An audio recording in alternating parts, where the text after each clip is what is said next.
예수님은 이제 제자들을 양육하실 때 책망하시면서 더욱 사랑하시는 것을 보게 됩니다.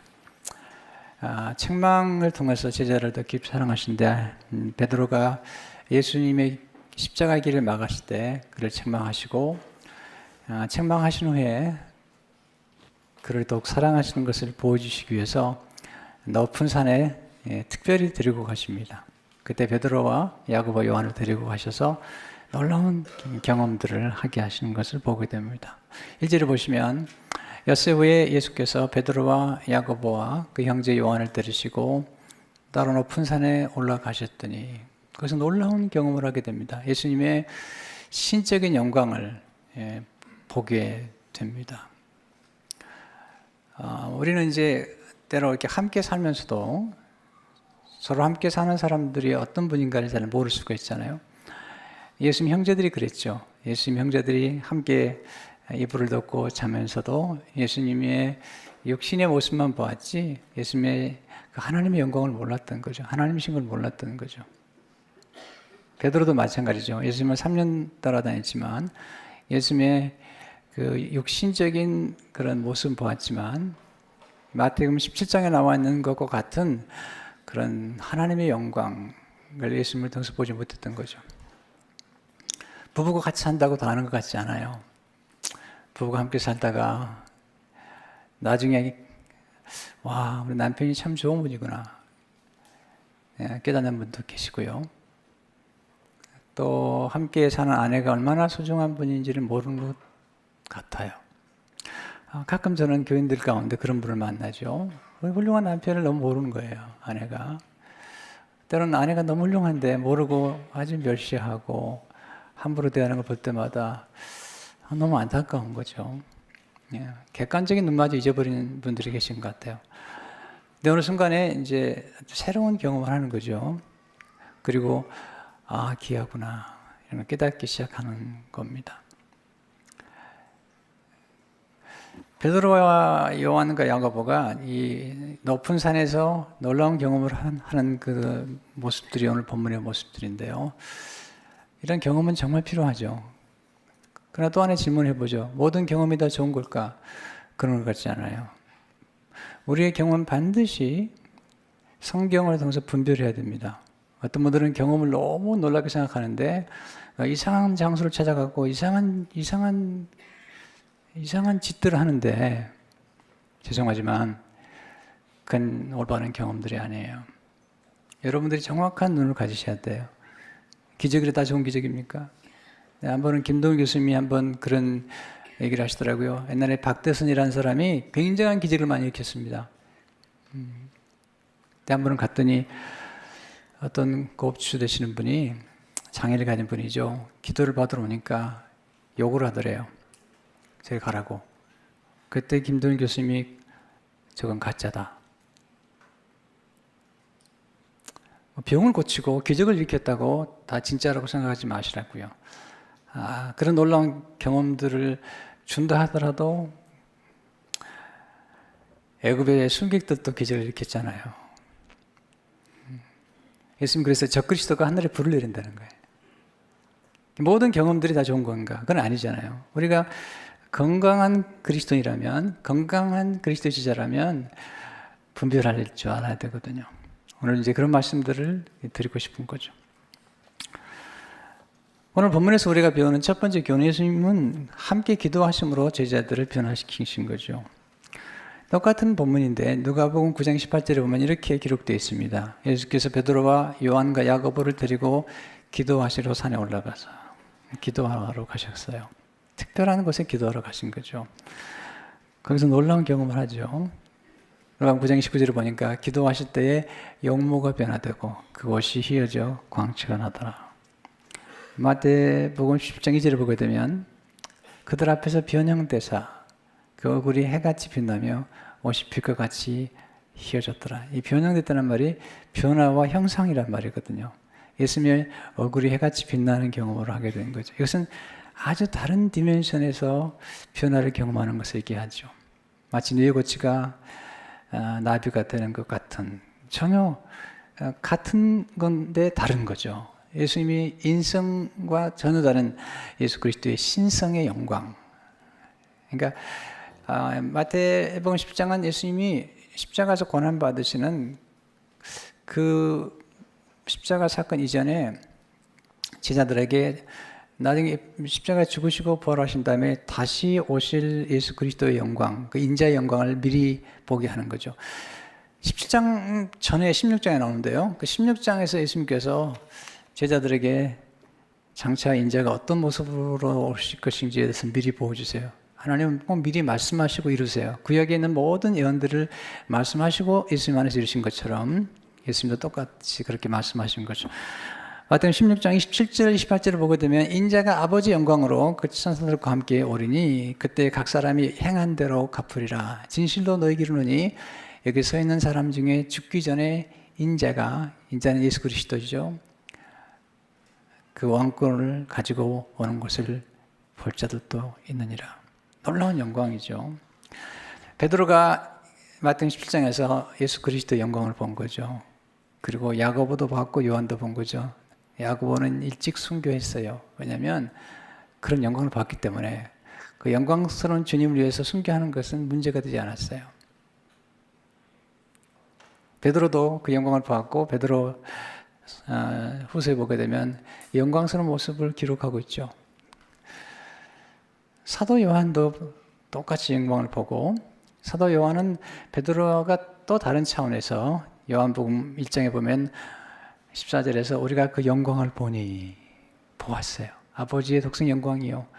그리고 요한일서 1장에 보면 우리가 보았고 만졌다는 거죠. 말씀이신 예수님을. 그리고 요한계시록에 보게 되면 밤모섬에서 환상을 보는데 그 환상에서 요한이 놀라죠. 왜냐하면 마태복음 17장에서 보았던 그 놀라우신 주님의 영광이 환상 중에 나타난 거죠. 요한계시록 1장 13절 15절을 보게 되면 첫째 사이에 인자 같은 이가 밤에 끌리는 옷을 입고 가슴에 금띠를 띠고 그의 머리와 털의 희기가 흰 양털 같고 눈 같으며 그의 눈은 불꽃 같고 그의 발은 풍룻불에 단련한 빛난 주석 같고 그의 음성은 많은 물소리와 같으며 인자 같으니 예수님이시죠. 16절을 보게 되면 그의 오른손에 7별이 있고 그 입에서 좌우에 낯선 검이 나오고 이 검은 말씀을 상징하죠. 그 얼굴은 해가 힘있게 비치는 것 같더라. 놀라운 거죠. 예수님이 기도하시니까 이런 놀라운 모습들이 미리 나타나 보인 거죠. 여러분 하나님을 만나게 되면 변화를 경험하게 되고요. 또 여러분이 하나님과 깊이 교제하게 되면 교제하시는 하나님의 영광을 힘입게 되죠. 여러분 혹시 그런 경험하지 않으셨어요? 어떤 착한 분을 만나거나 아주 좋은 분을 만나고 1시간, 2시간 지나고 나면 신비로운 경험을 하게 됩니다. 마음이 고요해지거나 아주 마음에 기쁨이 있거나 그리고 어떤 그런 고상한 인격을 맛본 경험을 하게 되는 것이죠. 모세는 기도의 사람이잖아요. 그런데 그가 시내산에서 40일 동안 기도하는 가운데 하나님을 만나 뵙고 그 얼굴에 광채가 변했거든요. 이렇게 34장 35절을 보니까 이스라엘 자손이 모세의 얼굴에 광채를 보므로 모세가 여호와께 말하러 들어가기까지 다시 수건으로 자기 얼굴을 가렸더라. 하나님 만났더니 이런 광채가 난 거죠. 가끔 저한테 어떤 분들이 저를 보고 그러더라고요. 목사님 얼굴에 광채가 난다고. 잘못 본 겁니다. 잘못 본 겁니다. 네, 저는 그런 사람이 아닙니다. 네. 아마 조명이 좀 좋았겠죠. 그건 잘못 본 겁니다. 저는 그런 사람은 아닙니다. 그렇게 신령한 사람은 아닙니다. 무슨 아우라가 보인다고 그러는데 분명히 말씀드리지만 잘못 본 겁니다. 그러나 중요한 건 우리가 예수 그리스도 안에서 함께 기도하고 하나님과 깊이 교제할 경우에는 우리의 심령이 변화되고 또 우리의 인격이 변화되고 또 우리의 심전의 삶의 모습도 변화되는 것들을 경험하게 되죠. 첫 번째, 예수님은 놀라운 경험을 통해 제자들을 변화시키셨어요. 기독교는 이론만이 아니죠. 기독교는 경험이잖아요. 인격체와 만나는 거잖아요. 진정한 기독교는 예수 그리스도 하나님을 맛보아하는 거죠. 다윗은 시편 34편 8절에서 너는 여호와의 선하심을 맛보아할지어다 그에게 피하는 자는 복이 있도다. 다윗은 경험했거든요. 하나님을 맛보았거든요. 여러분, 우리가 무슨 맛보고 되면 진정하게 맛보잖아요. 그러면 잊지 못합니다. 왜냐하면 그 경험이 우리의 존재 속에 스며들어 있기 때문에 그렇죠. 예수님께서 영생이란 뭘까라고 할 때 영생은 경험이라는 거죠. 하나님을 깊이 아는 경험. 요한복음 17장 3절을 보게 되면 영생은 그 유일하신 참 하나님과 그의 보내신 자 예수 그리스도를 아는 것이니라. 그래서 안다는 단어가 히브리어는 야다란 단어인데요. 이 부부간에 아는 것처럼 예수 그리스도께서 우리의 신랑이 되시고 우리는 신부가 되어서 그렇게 친밀하게 아는 것을 의미하는 것입니다. 그런 면에서 우리는 이렇게 친밀한 사랑의 경험을 할 필요가 있죠. 특별히 하나님 말씀을 순종하게 되면, 그리고 하나님의 뜻을 따라가게 되면 하나님을 친밀하게 경험하는 신비로운 경험들을 하게 되죠. 주님은 우리에게 말씀하셨거든요. 너희는 가라. 그리고 제자를 삼으라. 그리고 말씀하시기를 내가 너희와 함께하리라. 하나님이 우리와 함께하는 것을 경험하려면 전도해야죠. 선교해야죠. 놀라웠게 선교 현장에 가서 신비로운 경험을 한 분들이 많으세요. 왜냐하면 주님께서 말씀하셨거든요. 가라는 거예요. 가면 경험한다는 거예요. 또 우리가 놀라운 찬양을 드리거나 하나님을 경배할 때, 경배하고 찬양할 때, 또 하나님의 말씀을 읽을 때 신비로운 경험을 하게 되죠. 뭐냐면 성경이 그렇게 말씀하고 있잖아요. 우리가 하나님을 찬미하고 그리스도의 말씀 묵상할 때 성령의 영감을 받은 하나님의 말씀 묵상할 때 성령의 영감을 받은 말씀이기 때문에 성령이 역사하시는 거예요. 그리고 이 찬양은 신령한 찬양이기 때문에 우리가 찬양을 부를 때에 신비롭게도 영적인 감화가 있는 거예요. 어떤 노래는요, 우리에게 정서적인 이렇게 마음을 움직이죠. 심수봉의 그때 그 사람 얼마나 놀라워요. 정서를 주는 거죠. 굉장히 우리의 정서를 터치해요. 네. 비가 오면 생각나는 그 사람과 그 사람이 떠오르지만, 그러나 우리 그리스도인들의 찬양은 다르죠. 찬양은 우리 영혼 깊이 들어와서 우리 영혼의 깊은 어떤 영적인 샤워를 하게 만들어요. 젖어들게 만들죠. 디멘션이 달라요. 해니 블랙개비와 글로드 킹이 쓴 하나님을 경험하는 삶에서 하나님을 경험하는 것을 이렇게 기록하고 있죠. 하나님을 아는 것은 어떤 프로그램이나 방법을 통해 얻어지는 것이 아닙니다. 그것은 어떤 한 인격체와의 관계입니다. 그것은 하나님과의 친밀한 사랑의 관계입니다. 이 관계를 통해서 하나님께서는 자신의 뜻을 밝히고 또한 당신은 자신이 이미 하고 계신 역사 가운데로 초청하십니다. 당신 순종할 때 하나님은 그분만이 할 수 있는 어떤 일을 당신을 사용하셔서 이루십니다. 그때 당신은 당신을 통해서 일하시는 하나님을 경험함으로 그분을 좀 더 친밀하게 만날 수 있습니다. 기도하는 현장에서 베드로가 야고보와 요한이 놀라운 관계를 본 거죠. 3절을 보시면 그때 모세와 엘리야가 예수와 더불어 말하는 것이 그들에게 보이거늘. 모세와 엘리야는 굉장히 이스라엘 민족들이 흠모하는 사람이죠. 그러니까 아브라함이 굉장히 중요하지만 동시에 모세와 엘리야를 중요하게 여긴 까닭은 모세가 아브라함 얘기를 썼거든요. 모세가 율법을 썼기 때문에 모세는 율법의 대표죠. 그리고 엘리야는 선지자 가운데 대표예요. 그래서 모세, 엘리야는 율법과 선지자를 대표하고 그리고 구약 전체를 대표하는 거예요. 그래서 모세와 엘리야는 구약을 대표하는 두 인물이 신비롭게 죽었어요. 모세는 120세가 됐지만 그의 눈빛이 흐르지 않았는데 느보산에 죽었지만 그의 시신을 찾을 수가 없다고 그랬어요. 그리고 엘리야는 구약에 나타난 인물 가운데 죽음을 보지 않고 두 명이 승천했는데 하나는 에녹이고 또 하나는 엘리야죠. 엘리야는 불말과 불수레와 함께 헤어리밤으로 올라갔는데 그 두 사람이 지금 나타난 거죠. 여러분, 기독교는 이런 거예요. 육신은 어느 순간에 우리가 이 땅에 죽을 수 있지만 영혼은 영원히 산다는 거죠. 모세와 엘리야가 살아있는 거예요. 그리고 예수님을 만난 거죠. 근데 두 사람 다 산 사람들이죠. 모세는 호렙산, 신의 잔 사람이고요. 엘리야는 갈멜산. 두 분 다 기도의 사람들이에요. 놀라운 능력을 경험한 사람들입니다. 근데 이 두 분이 함께 나타나서 지금 베드로를 놀라게 만든 거죠. 근데 무슨 대화를 했을까요? 마태복음에는 나오지 않아요. 무슨 대화를 했는지. 근데 누가복음에 보면 똑같은 사건인데 누가복음에 나오죠. 누가복음 9장 30절 30절을 보게 되면 문득 두 사람이 예수와 함께 말하니 이는 모세와 엘리야라. 영광 중에 나타나서 장차 예수께서 예루살렘에서 별세하실 것을 말하세. 자, 대화의 내용이 뭐냐면 예수님의 별세죠. 이것은 예수님의 죽으심이죠. 예루살렘에서 죽으심을 얘기하는데 이 별세라는 단어가 아주 중요한 단어예요. 헬라의 성경에 보니까 이 별세라는 단어는 엑소더스라고 나와 있어요. 헬라어로 엑소돈이라고 나왔는데 엑소더스는 뭐냐면 모세가 이스라엘 민족을 출애굽을 시키죠. 바로의 권세 아래에서 억압받는 이스라엘 백성들을 건져내서 그들을 자유케 하시잖아요. 이게 엑소더스죠. 근데 엑소더스를 할 때 가장 중요한 사건은 10가지 재앙의 사건이 아니라 6월절에 어린 양의 죽음으로 그리고 엑소더스가 이루어지는 거예요. 그리고 어린 양 죽은 다음 50일 만에 6월절 사건이, 그러니까 오순절이 이루어지는데 그 오순절 때 율법이 임한다고요.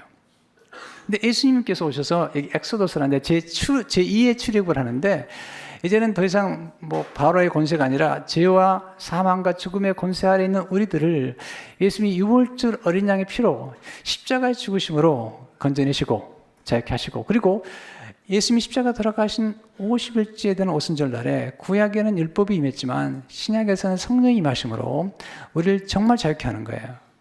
예수님이 진리를 알지니 진리가 너희를 자유케 하리라. 마더와이즈에서 한 프로그램이 자유인데 자유 정말 중요하잖아요. 그리고 성령께서 오셔서 우리를 또 한 번 자유케 하는 거죠. 죄와 사망의 법에서 생명의 성령의 법이 죄와 사망의 법에서 너희를 자유케 하겠다는 거예요.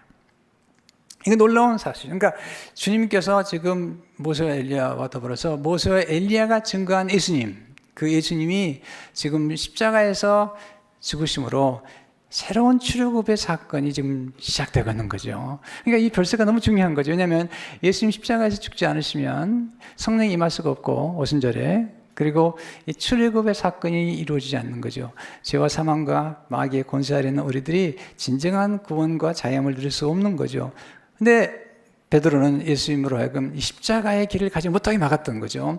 근데 주님께서 다시 컨펌해 주는 거예요. 베드로에게. 엘리야와 모세와 더불어서 별세를 얘기하면서 진정한 영광은 십자가의 영광이고 진정한 신비적 경험은 무슨 병이 났고 뭐 하늘에서 불이 내린 게 아니라 진정한 신비의 경험은 고난이라는 거죠.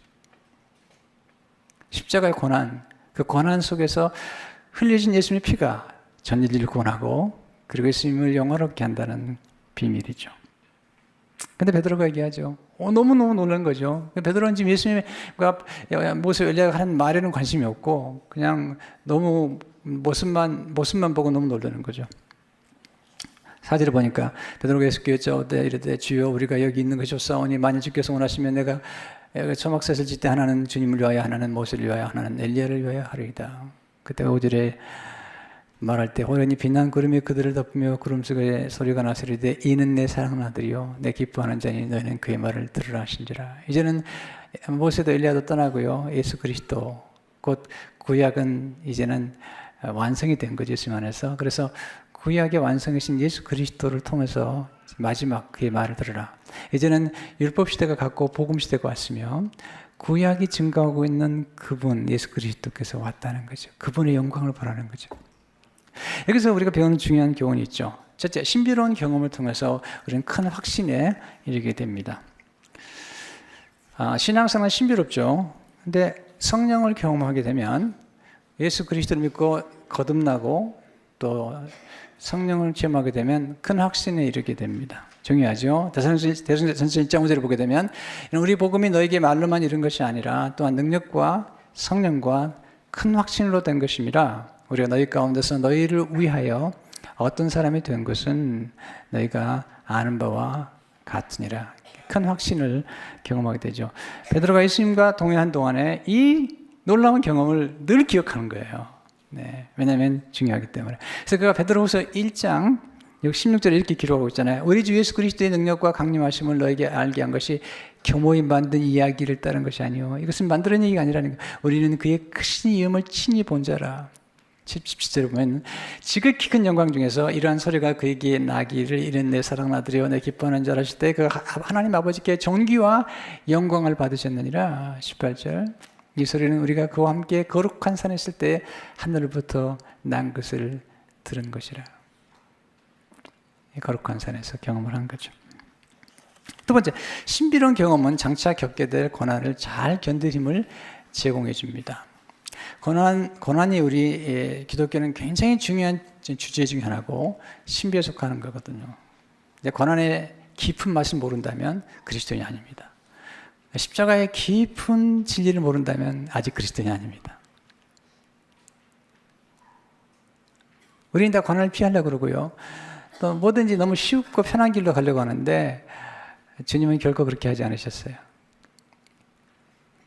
고난 없는 복음은 없습니다. 근데 주님께서 하나님의 음성을 딱 2번 들으세요. 하나님 아버지 음성을 육음으로 듣는 건 2번이죠. 물론 늘 교제하시고 늘 영적으로 하나님께 교제하시지만 육음으로 소리로 듣는 건 2번입니다. 여러분도 마찬가지입니다. 여러분 생각 가운데 자꾸 육음으로 들으려고 하지 말라고요. 어떤 분은 막 그냥 들으려고 그러는데 이상한 소리 듣습니다. 여러분 진짜 중요한 건 말씀인데 예수님이 딱 2번 들으신데 하나님이 직접 들려주신 이유가 있죠. 첫 번째 음성은 마태복음 3장 세례받으신 후에 들은 17절의 음성인데요. 하늘부터 소리가 있어 말씀하시는 내 사랑하는 아들이요 내 기뻐하는 자라 하시니라. 이 음성을 들은 다음에 무슨 일이 벌어지죠? 마태복음 4장 1절을 보세요. 그때 예수께서 성령에 이끌려 마귀에게 시험을 받으러 광야로 가사. 마귀가 유혹하는 게 뭐냐면 예수님의 정체성, 예수님이 누구신가 하는 거, 예수님은 하나님의 아들이신데 이렇게 공격하는 거예요. 3번이나 만일 마태복음 4장 3절에 만일 내가 하나님의 아들이거든. 이게 굉장히 무서운 유혹이죠. 흔드는 거죠. 이렇게 얘기하죠. 너 지금 하나님의 아들이라고 그러는데 앞으로 십자가 고난을 받을 것인데 그러지 말고 기적을 일으키라는 거예요. 돌로 떡을 만들라는 거예요. 만일 내가 하나님의 아들이라면 이게 엄청난 유혹입니다. 왜냐하면 돌로 떡을 만들 수 없는 사람에게는 유혹이 아니에요. 여러분과 제게는 유혹이 아니에요. 그럼 못 만드니까. 근데 돌로 떡을 만들 수 있는 분이기 때문에 이게 유혹인 거죠. 주님은 거절하세요. 3번이나 만일 우리의 정체성은 뭐냐면 우리가 하루아침에 기적을 일으키고 하루아침에 센세이션을 일으키고 사람들에게 막 굉장한 관심을 갖고 그런 게 목표가 아닌 거죠. 주님이 이 땅에 오신 목적은 사람들을 놀래키게 만들고 센세이션하게 만드는 게 아니라 십자가를 통해서 출애굽 제2의 출애굽을 통해서 우리를 구원하기 위해서 오셨기 때문에 그 길을 가는 건데 돌로 떡을 만들라고 그러잖아요. 성적 꼭대기 올려놓고 뛰어내리라는 거예요. 주님은 뛰어내릴 수 있기 때문에 유혹인 거죠. 우리는 뛰어내리면 죽어요. 주님은 뛰어내려도 안 죽습니다. 그게 유혹인 거죠. 2번째 음성이 바로 마태복음 10장에 나는데 이 음성이 왜 중요하냐면 이 음성을 들은 후에 십자가에서 죽으시거든요. 이 음성을 듣는 이유가 있어요. 그게 중요한 거죠. 똑같은 패턴인데요. 마태복음 10장 5절을 보게 되면 이는 내 사랑하는 아들이여 내 기뻐하는 자니라는 이 음성을 듣고 그리고 요한 9장 35절을 보게 되면 구름 속에서 소리가 나서 이르되 똑같은 사건인데 누가 보면 이렇게 이는 나의 아들 곧 택함을 받은 자니 너희는 그의 말을 들으라 하고. 왜 이게 중요하냐면 십자가에 올라가신 거예요. 고통을 받으신 거죠. 정말 전능하신 하나님이 우리를 구원하기 위해서 친히 고난을 받으러 올라가신 거죠. 근데 마귀와 그리고 사람들은 뭐라고 욕하냐면 만일 하나님의 아들이라면 내려오라는 거예요. 누가복음 23장 35절을 보게 되면 백성은 서서 구경하는데 관리들은 비웃어 이르되 제가 남을 구원하시니 만일 하나님이 택하신 자 그리스도면 자신도 구원할지어다 하고. 이게 만일 중요한 단어죠. 마귀가 사용하는 단어죠. If 하나님이 택하신 자 그리스도 If you are the Christ of God You are the chosen one 내려오라는 거죠. 이게 보세요. 예수님 십자가에서 내릴 수 없는 분이라면 유혹이 아니에요. 주님은 능히 십자가에서 내려오시고 거기에 자기를 괴롭히는 사람들을 한순간에도 다 멸하시는 분이시죠. 근데 그렇게 하지 않으셨어요. 힘이 있다고 쓰는 게 아니에요. 정말 탁월한 사람들은 힘을 아끼는 사람들이고요. 힘을 못 쓰지 않아요. 힘이 있다고 다 쓰는 것은 미스유스하는 거예요. 오버유스하는 거예요. 주님은 십자가를 지는 힘이 그게 중요한 거죠. 고난을 통과하는 힘 이게 중요한 거죠. 우리 너무 쉽게 뭔가를 결정하려고 그러잖아요. 너무 쉽게 하루아침에 부자가 되고 하루아침에 문제를 해결하고. 하나님 그렇게 하지 않으세요. 때로는요. 우리는 하나님께서 가끔 신비로운 경험을 통해서 고난을 잘 통과하고 고난의 길을 가게 하시는 거죠. 하영주 목사님 이런 말씀하셨어요. 하나님께서 이런 영적 체험을 하게 하시는 가장 중요한 이유는 고난을 기쁘게 감당하기 위해서입니다. 영적인 체험을 하면 어떤 고난과 억울함과 매맞음과 위험이 있을지라도 쉽게 극복하고 나갈 수 있는 힘을 얻게 됩니다. 베드로가 그랬거든요. 나중에 성령 받고 난 다음에 예수 이름으로 복음을 증거하다가 매를 맞습니다. 감옥에 갇힙니다. 그런데 기뻐합니다. 왜냐하면 이런 경험을 했기 때문에 기뻐하는 거죠. 세 번째, 신비로운 경험은 오직 예수님께 초점을 맞춘 경험이어야 됩니다. 이게 굉장히 중요한 거예요. 여러분들이 어떤 경험을 하든지 간에 또 어떤 사람이 어떤 행동을 하면서 기적을 일으킨다 할지라도 그분이 일으키는 모든 기적과 메시지가 예수님께 초점을 맞추지 않았다면 가짜예요. 저는 가끔 우리 교인들이 이상한 데 가서 뭐 받고 왔다는 얘기를 가끔 듣는데요. 그럴 때마다 너무 황당한 거예요. 이분이 지금 뭘 하러 다니나 도대체. 내가 그렇게 주님마다 가르치는데 도대체 뭘 배우는 걸까? 이런 생각을 가끔 한 거예요. 경험이 중요한 게 아니죠. 예수님이 중요한 거예요. 여러분이 경험을 따라 살면 그건 신비주의에 빠지는데 그것은 이단으로 가는 길입니다. 우리의 모든 경험은 예수 그리스도를 중심으로 성경을 중심으로 반드시 분별해야 되는 거예요. 5절을 보세요. 말할 때 허린이 빛나는 구름이 그들을 덮으며 구름 속에서 소리가 나서 이르시되 이는 내 사랑하는 아들이요 내 기뻐하는 자니 너희는 그의 말을 들으라 하는지라. 예수 그리스도의 말씀을 들으라는 거죠. 8절에 보니까 제자들이 눈을 들고 보면 오직 예수 외에는 아무도 보지 아니하더라. 그리고 9장 10절에 보니까 오직 예수만 보이더라. 이게 기독교예요. 네. 우리 모든 경험을 쫓아다니는 게 아니에요. 여러분, 제가 목회자로 살면서 저도 한번 좀 막 큰 소리 치고 싶어요. 막 그냥 다 쓰러지고 막 그냥 넘어가죠. 네. 나는 쓰러지도 않고 내가 쓰러져.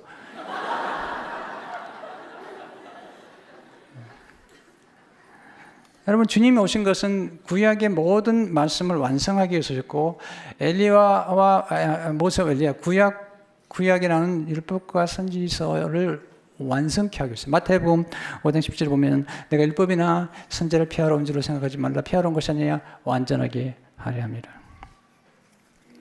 여러분, 어떤 사람들은 예수님과 상관없이도요 귀신 쫓아내고 기적을 일으켜요. 주님 말씀하셨어요. 마태복음 7장 22절 편으로 보게 되면 그날에 많은 사람이 나더러 주여 주여 우리가 주의 이름으로 선지자 노릇하며 주의 이름으로 귀신을 쫓아내며 주의 이름으로 많은 권능을 행하지 않으니까 하리니 그때 내가 그들에게 밝히 말하되 내가 너희를 도무지 알지 못하니 불법을 행하는 자들아 내게서 떠나가라 하리라.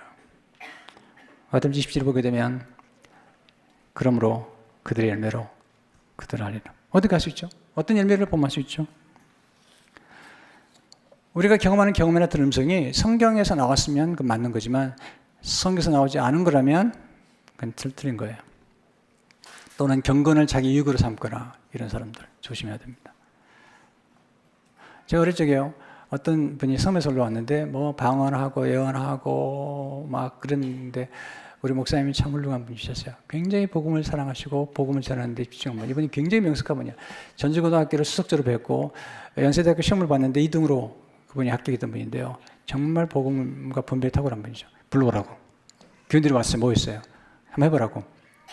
이분이 방언하고 막 예언하고 그러는데 우리 목사님이 너 가짜다.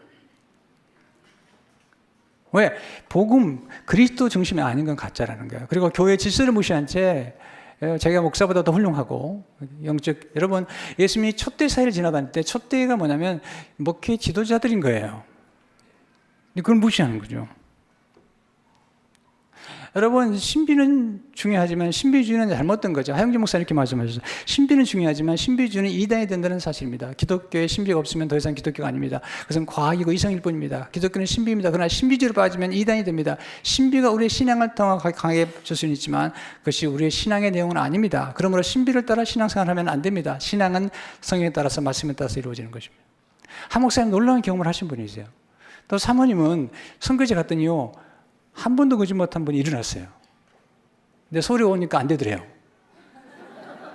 선교제는 되는데 안 되더래요. 아니, 믿질 않으니까. 여러분, 예수님께서 들은 음성이요, 다 구약에 나와 있는 말씀이 종합된 거죠. 시편 2편 7절을 보시면요, 내가 여호와의 명령을 전하라. 여호와께서 이르시되 너는 내 아들이라 오늘 내가 너를 낳았도다. 하나님이 낳은 아들은요, 한 분밖에 없어요. 나머지는 다 만드신 거예요. 우리는 다 하나님 만드셨지 우리 낳은 게 아닙니다. 예수 그리스도만 낳으셨어요. 그래서 하나님의 아들인 거예요. 이사야 42장 1절을 보게 되면 내가 붙드는 나의 종 내 마음에 기뻐하니 곧 내가 택한 사람을 보라. My chosen one in whom my delight. 내가 나의 영을 그에게 주었다는 거죠.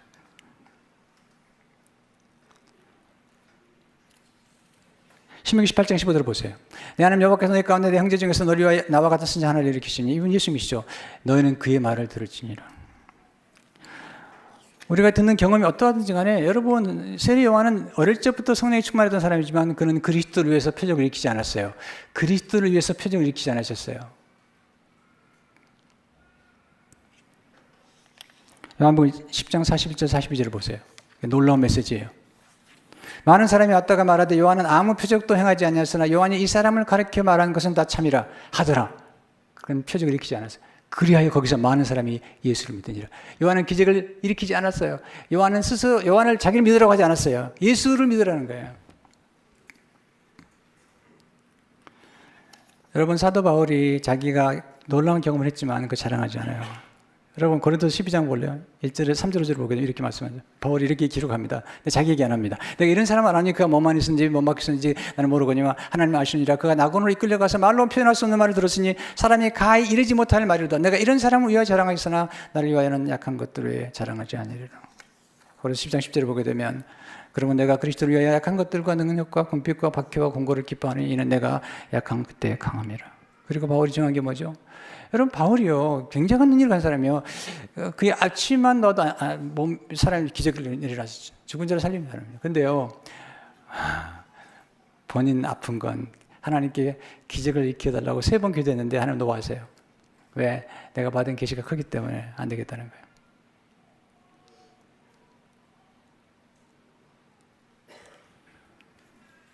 이게 하나님 쓰신 인물들의 특징이에요. 약함을 안고 사는 거죠. 우리 한 목사님은 그냥 가난과 더불어 살았어. 늘. 우리 인생 가운데 이게 물론 하나님이 고쳐도 주시죠. 신유의 복음이니까 또 기도해야죠. 그러나 동시에 하나님 어떤 사람들의 경우는 모든 과정을 거치게 하시는 거죠. 그리고 바울이 전한 건 그의 경험이 아니에요.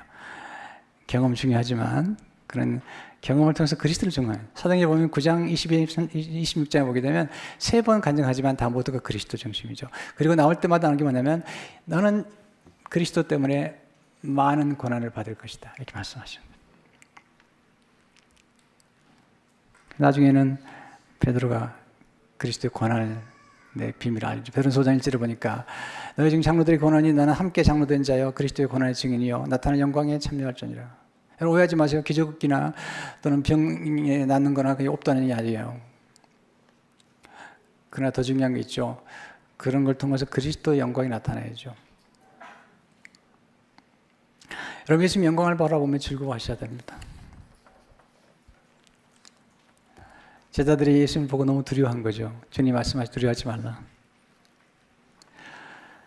우리는 예수님 영광을 영광을 보는 것처럼 중요하고, 그런데 마귀는 그리스도 영광을 보지 못하게 하죠. 그래서 바울이 고린도서 4장을 보면 그 중에 이 세상의 신이 믿지 않는 자들의 마음을 혼미하게 하여 그리스도 영광의 복음의 광채가 비치지 못하게 하면 그리스도는 하나님의 형상이니라.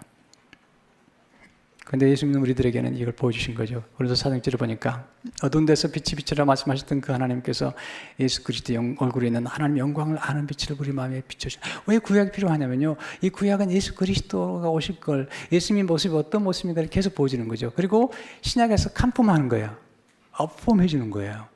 이게 assure 해주는 거예요. insure 해주는 거예요. 왜냐면 이게 중요한 거니까. 왜냐면 예수 그리스도께서 어떤 분인가를 구약 전체가 계속 얘기하고 있는 거예요. 그리고 예수님의 영광이 드러나고 그 영광을 보여주는 거예요. 구약은 반드시 필요하죠. 왜냐하면 구약 안에 그리스도께서 계시기 때문에. 여러분, 기독교가 뭐죠? 여러분, 우리 기독교는 캐톨릭과 좀 구분하죠. 왜냐하면 마틴 루터 때문에 그렇죠. 마틴 루터가 종교를 일으키잖아요. 마틴 루터가 주장했던 5가지, 종교개혁의 5가지가 우리가 볼 수 있는 열매예요. 여러분들이 이 5가지로 판단해야 돼요. 여러분 목회자도 다 목회자가 아니에요. 저는 목사니까 알아요. 가짜도 있어요. 진짜예요. 진짜도 가짜이겠다니까요. 물론 훌륭한 목회자 많지만 이 그리스도의 권한에 대해서 강조하지 않거나 십자가와 부활의 영광을 드러내지 않거나 문제가 있는 거예요. 네. 여러분들이 치과 의사도 좋은 사람 만나야겠더라고요. 어떤 사람은 다 뽑아버리더라고요. 조심해야 됩니다. 함부로 내놓지 마세요. 저는 우리 교인들이요, 정말 건강한 성도가 되게요. 교인들이 막 여러 군데 이상한 데 간대. 그럼 제가 소문을 듣지만 내가 얘기 안 합니다. 왜냐하면 얘기하면 더 가려고 그래요. 이상하죠. 못하게 하면 더 가려고 그럽니다. 또 가세요. 괜찮아요. 근데 분별하고 가세요.